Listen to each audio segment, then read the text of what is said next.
ಇವತ್ತು ದೆಹಲಿಯಲ್ಲಿ ನಡೆಯುವಂತಹ ಮಹತ್ವದ ಸಭೆ, ಹೈ ವೋಲ್ಟೇಜ್ ಸಭೆ, ಅಮಿತ್ ಶಾ ಇಂದ ಕುಮಾರಸ್ವಾಮಿಗೆ ಬುಲಾವ್ ಕೂಡ ಬಂದಿದೆ. ಹಾಗಾಗಿ ಇವತ್ತು ಬೆಳಿಗ್ಗೆಯೇ ದೆಹಲಿಯತ್ತ ತೆರಳಲಿದ್ದಾರೆ. ಈಗ ಕುಮಾರಸ್ವಾಮಿ ಅವರು ಒಂದು ರಾಜ್ಯದಲ್ಲೂ ಕೂಡ ಬಹಳ ಜೋರಾದಂತಹ ಲೆಕ್ಕಾಚಾರ ನಡೀತಾ ಇದೆ. ನಿರೀಕ್ಷೆ ಮಾಡಿದಷ್ಟು ಫಲಿತಾಂಶ ಈ ಬಾರಿ ಬಂದಿಲ್ಲ ಅನ್ನೋದು ಈಗ ಬಿಜೆಪಿ ಮತ್ತು ಕಾಂಗ್ರೆಸ್ನಲ್ಲೂ ಕೂಡ ಬಹಳ ಜೋರಾದಂತಹ ಲೆಕ್ಕಾಚಾರಕ್ಕೆ ಇದು ಕಾರಣ ಆಗಿದೆ. ಲೋಕಸಭೆಯ ಫಲಿತಾಂಶ ಅನ್ನೋದು ರಾಜ್ಯದಲ್ಲಿ ಸಂಚಲನವನ್ನ ಸೃಷ್ಟಿ ಮಾಡಿದೆ. ಇನ್ನು ದೋಸ್ತಿ ಹಾಗೇನೆ ಕಾಂಗ್ರೆಸ್ ಪಕ್ಷಗಳಲ್ಲಿ ಟೆನ್ಷನ್ ಕೂಡ ಜೋರಾಗ್ತಾ ಇದೆ. ರಾಜ್ಯದಲ್ಲಿ 17ಕ್ಕೆ ಕುಸಿದಿದೆ ಬಿಜೆಪಿ. ಕಳೆದ ಬಾರಿ 25 ಸ್ಥಾನಗಳನ್ನ ಬಿಜೆಪಿ ಗೆದ್ದುಕೊಂಡಿತ್ತು.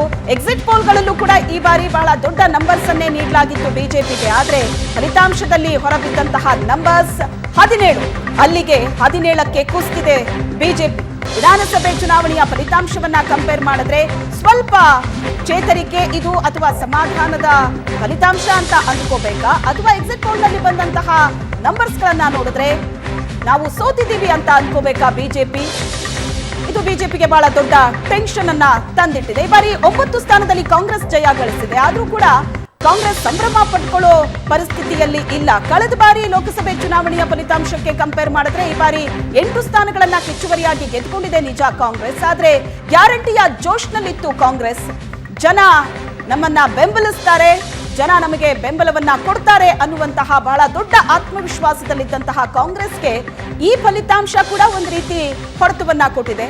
9 ಸ್ಥಾನದಲ್ಲಿ ಕಾಂಗ್ರೆಸ್ ಜಯ ಗಳಿಸಿದೆ. ಹಾಗೆ ನೋಡಿದ್ರೆ ಡಬಲ್ ಡಿಜಿಟ್ ನಂಬರ್ ಅನ್ನ ಕಾಂಗ್ರೆಸ್ನ ನಾಯಕರು ರಾಜ್ಯದಲ್ಲಿ ಮುಂದೆ ಇಡ್ತಾ ಇದ್ರು. 20-20ಕ್ಕಿಂತ ಹೆಚ್ಚು ಸ್ಥಾನವನ್ನ ಈ ಬಾರಿ ನಾವು ಗೆಲ್ತೀವಿ, ಜನ ನಮ್ಮನ್ನ ಬೆಂಬಲಿಸ್ತಾರೆ ಅಂತ. ಆದ್ರೆ ಒಂದೇ ಡಿಜಿಟ್ಗೆ ಸಮಾಧಾನ ಪಟ್ಕೋಬೇಕಾದಂತಹ ಪರಿಸ್ಥಿತಿ ಕಾಂಗ್ರೆಸ್ಗೆ ಬಂದಿದೆ. ಬಟ್ ಕಳೆದ ಬಾರಿ ಫಲಿತಾಂಶಕ್ಕೆ ಕಂಪೇರ್ ಮಾಡಿದ್ರೆ 8 ಸ್ಥಾನವನ್ನ ಹೆಚ್ಚುವರಿಯಾಗಿ ಪಡೆದಿದೆ ಅನ್ನೋದನ್ನ ಸಮಾಧಾನ ಮಾಡ್ಕೋಬೇಕಾಗತ್ತೆ ಕಾಂಗ್ರೆಸ್. ಗ್ಯಾರಂಟಿಯ ಜೋಶ್ನಲ್ಲಿದ್ದಂತಹ ಕಾಂಗ್ರೆಸ್ಗೆ ಇದು ನಿಜಕ್ಕೂ ಕೂಡ ಹೊಡೆತ. ಅದರ ಜೊತೆಗೆ ಕಳೆದ ಬಾರಿ ಗೆದ್ದಂತಹ ಏಕೈಕ ಕ್ಷೇತ್ರ ಅಂದ್ರೆ ಅದು ಬೆಂಗಳೂರು ಗ್ರಾಮಾಂತರ ಡಿ.ಕೆ. ಸುರೇಶ್ ಕ್ಷೇತ್ರ. ಈ ಬಾರಿ ಕೂಡ ಪ್ರತಿಷ್ಠೆಯ ಕ್ಷೇತ್ರ ಆಗಿತ್ತು. ಡಿ.ಕೆ. ಶಿವಕುಮಾರ್ ಆ ಕ್ಷೇತ್ರವನ್ನ ಗೆದ್ದುಕೊಳ್ಳೇಬೇಕು ಅಂತ ಶತಪ್ರಯತ್ನವನ್ನ ನಡೆಸಿದ್ರು. ಹಾಗೆ ನೋಡಿದ್ರೆ ಡಿ.ಕೆ. ಬ್ರದರ್ಸ್ ಭದ್ರಕೋಟೆ ಅದು. ಆದ್ರೆ ಆ ಭದ್ರಕೋಟೆಯನ್ನೇ ಬಿಜೆಪಿಯ ಡಾಕ್ಟರ್ ಮಂಜುನಾಥ್ ಭೇದಿಸಿದ್ದಾರೆ, ಛಿದ್ರ ಮಾಡಿದ್ದಾರೆ ಆ ಭದ್ರಕೋಟೆಯನ್ನ. ಇದು ಡಿ.ಕೆ. ಬ್ರದರ್ಸ್ಗೂ ಕೂಡ ಒಂದು ಸ್ವಲ್ಪ ಹಿನ್ನಡೆಯೇ. ಇದು 9 ಸ್ಥಾನದಲ್ಲಿ ಕಾಂಗ್ರೆಸ್ ಜಯವನ್ನ ಗಳಿಸಿದೆ. ಘಟಾನುಘಟಿ ನಾಯಕರ ಮಕ್ಕಳು ಕೂಡ ಸ್ಪರ್ಧೆ ಮಾಡಿದ್ರು, ಸಚಿವರ ಮಕ್ಕಳು. ಅವರು ಕೂಡ ಈ ಬಾರಿ ಸೋಲನ್ನ ಅನುಭವಿಸಿದ್ದಾರೆ ಕಾಂಗ್ರೆಸ್ನಲ್ಲಿ. ಬಹಳ ನಿರೀಕ್ಷೆ ಇದ್ದಂತಹ ಕ್ಷೇತ್ರ ಆಗಿತ್ತು. ಶತಾಯ ಗತಾಯ ಈ ಕ್ಷೇತ್ರವನ್ನ ಗೆದ್ದುಕೊಳ್ಳೇಬೇಕು ಅಂತ ಸಚಿವರುಗಳು ಕೂಡ ಪ್ರಯತ್ನವನ್ನ ನಡೆಸಿದರು. ಆದರೆ ಅಂತಹ ಕ್ಷೇತ್ರಗಳನ್ನು ಕೂಡ ಕಾಂಗ್ರೆಸ್ ಈ ಬಾರಿ ಕೈ ಚೆಲ್ಲಿದೆ. ಅಲ್ಲಿಗೆ ಬಿಜೆಪಿ 17 ಕ್ಷೇತ್ರವನ್ನ ಗೆದ್ರೆ ಕಾಂಗ್ರೆಸ್ 9ಕ್ಕೆ ತೃಪ್ತಿ ಪಟ್ಕೋಬೇಕಾಗಿದೆ. ಆದ್ರೆ ಇದ್ದದ್ರಲ್ಲಿ ಜೆಡಿಎಸ್ ಸಮಾಧಾನದ ಒಂದು ಹಂತದಲ್ಲಿದೆ. 3 ಕ್ಷೇತ್ರವನ್ನ ಪಡ್ಕೊಂಡಿದ್ದಂತಹ ಜೆಡಿಎಸ್ ಈ ಬಾರಿ 2 ಕ್ಷೇತ್ರದಲ್ಲಿ ಗೆಲುವನ್ನ ಕಂಡಿದೆ.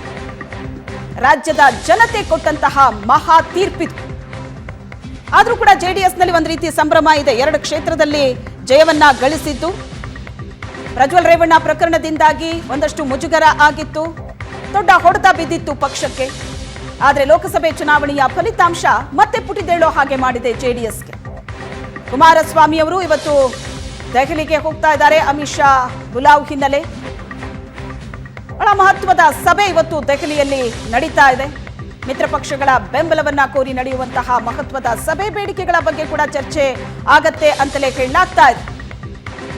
ಕರ್ನಾಟಕದ ಫಲಿತಾಂಶದ ಲೆಕ್ಕಾಚಾರ ಕೂಡ ಬಹಳ ಜೋರಾಗಿ ನಡೀತಾ ಇದೆ. ಬಿಜೆಪಿ, ಜೆಡಿಎಸ್, ಕಾಂಗ್ರೆಸ್ 3 ಪಕ್ಷಗಳಲ್ಲೂ ಸಹ ಲೆಕ್ಕಾಚಾರಗಳು. ಬಿಜೆಪಿ ಗೆದ್ದಿದ್ದು 17 ಸ್ಥಾನ, ಕಾಂಗ್ರೆಸ್ ಗೆದ್ದಿರೋದು 9 ಸ್ಥಾನ, ಜೆಡಿಎಸ್ 2 ಸ್ಥಾನ, ಮಂಡ್ಯ ಮತ್ತು ಕೋಲಾರ. ಮಹಾ ತೀರ್ಪಿದು.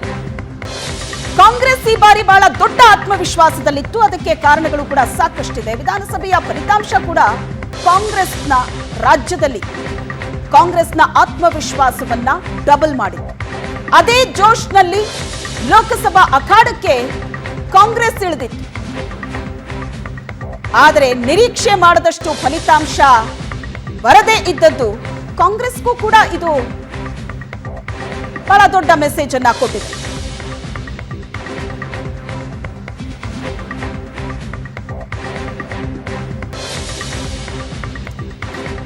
ಫಲಿತಾಂಶದ ನಂತರ ಒಂದಷ್ಟು ಬೆಳವಣಿಗೆಗಳು ನಡೀತಾ ಇದೆ, ಲೆಕ್ಕಾಚಾರ ನಡೀತಾ ಇದೆ, ಹೈ ವೋಲ್ಟೇಜ್ ಸಭೆಗಳು ಇವತ್ತು ನಡೆಯುತ್ತೆ. ಒಟ್ಟಿನಲ್ಲಿ ಸಾಕಷ್ಟು ಬೆಳವಣಿಗೆಗೆ ಇವತ್ತಿನ ದಿನ ಸಾಕ್ಷಿಯಾಗತ್ತೆ. ಆ ಎಲ್ಲಾ ಮಾಹಿತಿಯನ್ನ ಕ್ಷಣ ಕ್ಷಣದ ಇನ್ಫಾರ್ಮೇಶನ್ ಅನ್ನ ಏಷ್ಯಾನೆಟ್ ಸುವರ್ಣ ನ್ಯೂಸ್ ನಲ್ಲಿ ನೀವು ನೋಡಬಹುದು.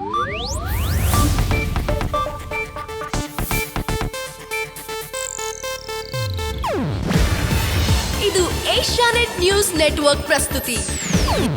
ನೀವು ನೋಡ್ತಿದ್ದೀರಾ ಏಷ್ಯಾನೆಟ್ ಸುವರ್ಣ ನ್ಯೂಸ್.